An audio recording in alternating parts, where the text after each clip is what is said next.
Hey Serpa Squad, I hope you're doing well. Tanner here, and I'm back with another DIY Aquascape build.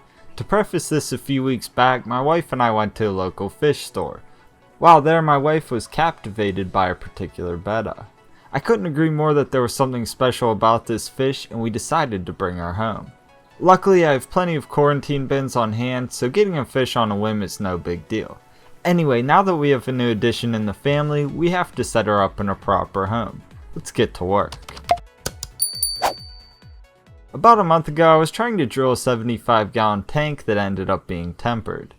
Needless to say, I ruined the bottom piece of glass, and thus the tank is useless in its current state. No problem, we can take it apart and build a new tank. I've shown this process a number of times, but I'll still give a quick outline. What I do first is remove the frame. To avoid breaking the glass, I use a utility blade to cut the plastic. After cutting through, it can simply be pulled away from the glass. I also cut into the silicone between the glass on the sides of the tank.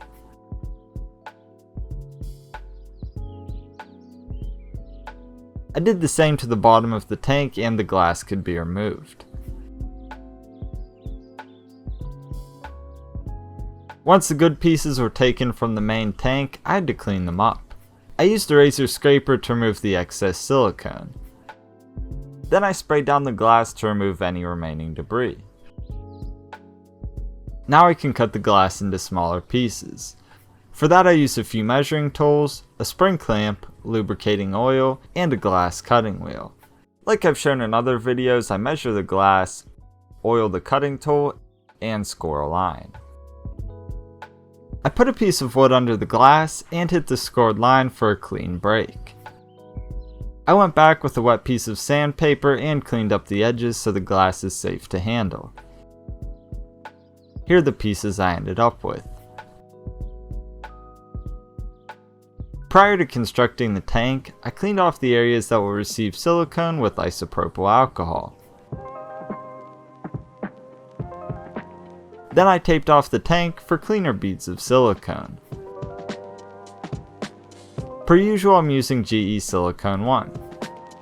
I started by applying it along the edges of the bottom piece of glass. Next, I applied silicone along the edges of the side pieces. Everything was put together accordingly.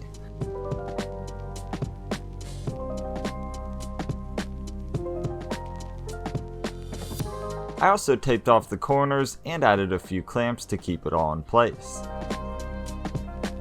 I went back and applied silicone to the inside of the tank. It was smoothed out with my finger for even application. The tape on the inside was removed and was left to sit for 24 hours. After that, they could be removed. I scraped away excess silicone and sprayed down the tank to get it nice and clean. It turned out fairly well, and I really like the dimensions. Since this is a rimless tank, it will perform best with some sort of self-leveling mat.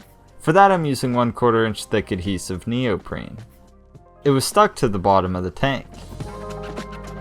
Now we can make the filter compartment.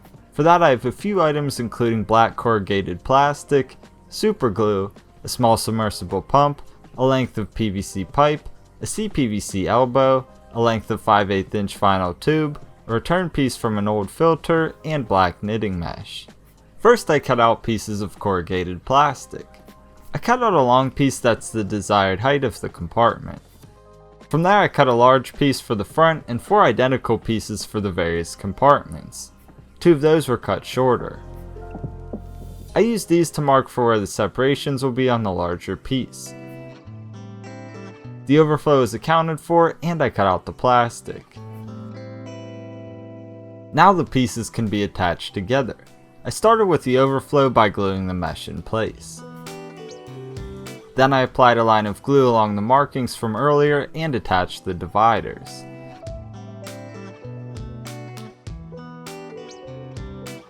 While the glue dried, I assembled the pump components. The PVC pipe fits onto the pump, and the CPVC elbow fits onto that pipe. From there, I marked for the pump on the back of the plastic sheet. I used this mark to drill for a hole. After that, I glued the final separator to the main piece of plastic. I think it turned out great, but I felt that the overflow strainer would clog easily. I decided to cut out sections of the mesh to make it more open. I also want the filter box centered on the back of the tank. It was put in place, measurements were made, and I marked for it. Tape was put just outside of these markings for where I'll attach the filter box. As is, it would work fine, but it will function better if silicone is applied along the plastic. Although the glue holds everything together, there's most likely cracks that would hinder its function. I applied silicone along the edges and where the structure touches the glass. It was pressed into the tank and lightly clamped in place. Silicone was applied along the edges, it was smoothed out, and the tape was removed. This was left to cure for 24 hours. After that, I could remove the clamp and get the other components in place. First, I put the pump in the return compartment. As you can see, the CPVC elbow sticks out of the front. It was covered and secured with the vinyl hose, which also attaches to the return piece. The other components of the filter include coarse metallomat, fine filter media, a mesh bag, and lava rock. First, I stacked a few blocks of metallomat in the bottom of the mechanical filter compartment. These will act as a lift that will maximize the flow of water. That was topped off with the fine media. Then I filled the mesh bag with lava rocks. I put this in the middle for biological filtration. Here's a final look at how the compartment is set up. From there, I decided to cover the back of the tank with window tint film. Typically I would have painted this, but I didn't want to wait for the drying time. The process is simple. You spray on a solution, press the film onto the glass, and use a scraper to remove the excess solution. Here's the finalized tank. I think it turned out very well, especially considering that it was made from scrap materials. Now we can get to scaping. For that, I'm using weathered driftwood. These are great because they're very dense and will sink immediately. I'm also using Cereus stone, which is one of my favorites. It has great texture and is readily available. For substrate, I have my standard mix of Fluval Stratum and Sea Chem Fluorite Dark. I started by pouring in a base layer of substrate. In other tanks, you've seen me put down egg crate or foam to distribute the weight of the hardscape.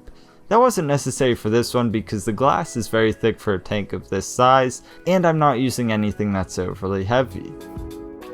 Per usual, the substrate was distributed with a brush.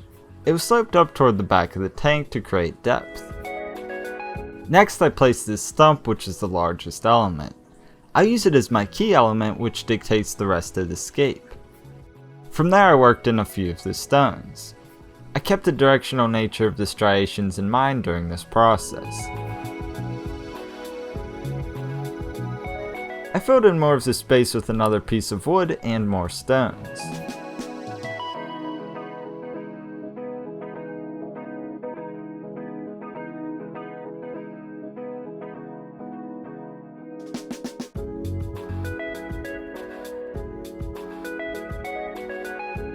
After getting those elements in place, I used small stones to fill in gaps between the largest piece of wood.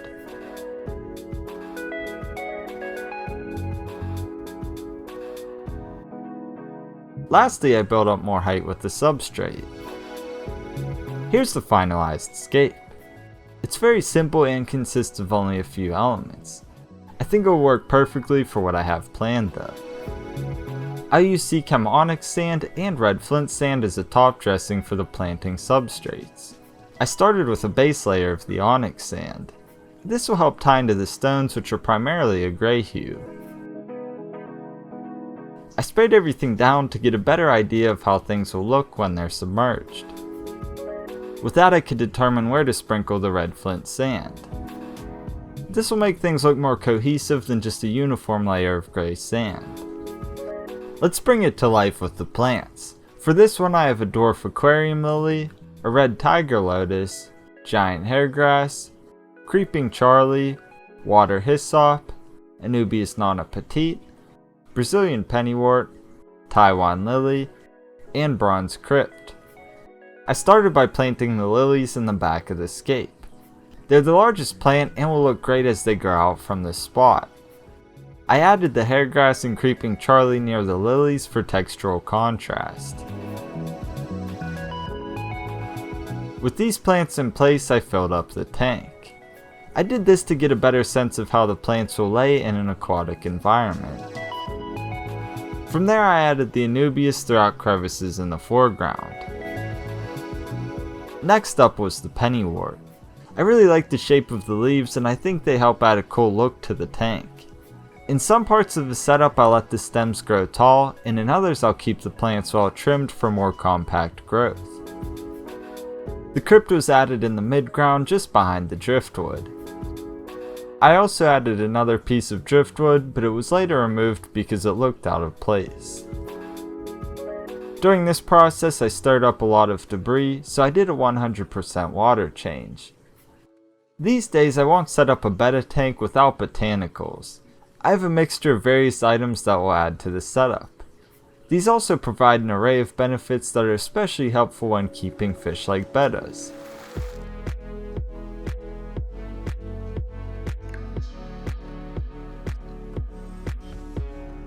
To help get things moving, I added Fritz Turbo Start, which was provided by our channel sponsor.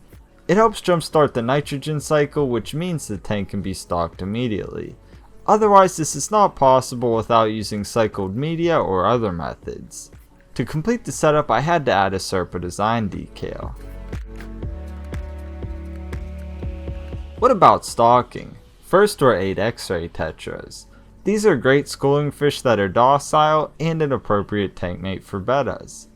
I also added 3 Amano shrimp to help keep the algae at bay. In addition to that were 3 zebra nerite snails. Lastly, of course, was the female Betta, which my wife named Ellie.